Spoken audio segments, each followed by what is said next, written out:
And tonight, one of the first actions to avert a government shutdown is making its way through Congress. The Republican-controlled House passed a budget blueprint just last night. The vote was 217 to 215, with one Republican and all Democrats voting no.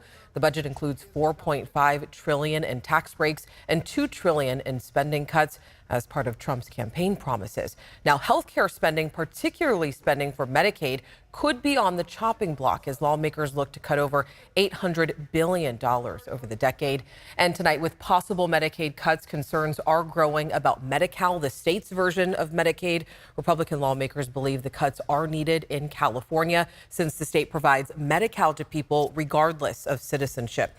So Democratic lawmakers say that these cuts will have a widespread impact that could cause some long-term problems. ABC 10's Jeannie Nguyen is hearing from both sides of the aisle tonight. On Tuesday, the House passed the Republican budget resolution that included potentially cutting $880 billion over 10 years on health care spending, including Medicaid. That this is costing California taxpayers $9.5 billion this year alone.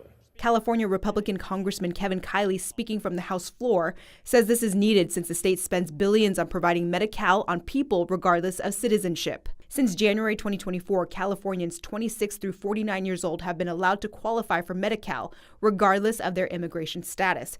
Undocumented immigrants over 50 have already been allowed to qualify. When you're the only state that's offering this most generous benefit, it entices people to come to your state. A spokesperson for the California Department of Finance says Medi-Cal currently costs $9.5 billion regardless of citizenship. Now, of that, $8.4 billion is from the state's general fund, with the remaining $1.1 billion coming from federal funds. Democratic lawmakers believe if the state no longer receives the federal funds, it will have widespread impacts to those who rely on Medi-Cal. But there is no way possible that they could make up all of that funding. And so what that means is either hospitals close, clinics close, or they drastically reduce services. Rachel Lynn Gish with the advocacy group Health Access California says Medi-Cal services are crucial to everyone, regardless of citizenship. We believe that all people should be able to access health care no matter where they were born. It helps not only to have healthy communities and a healthy workforce, but also just a healthy state system overall. Health Access California, who helps provide access to affordable health care regardless of immigration status, says if the Medi-Cal cuts happen, we will do our best to fill the places where we can, but everybody will take a hit no matter what. In Sacramento, Jeannie Nguyen, ABC 10.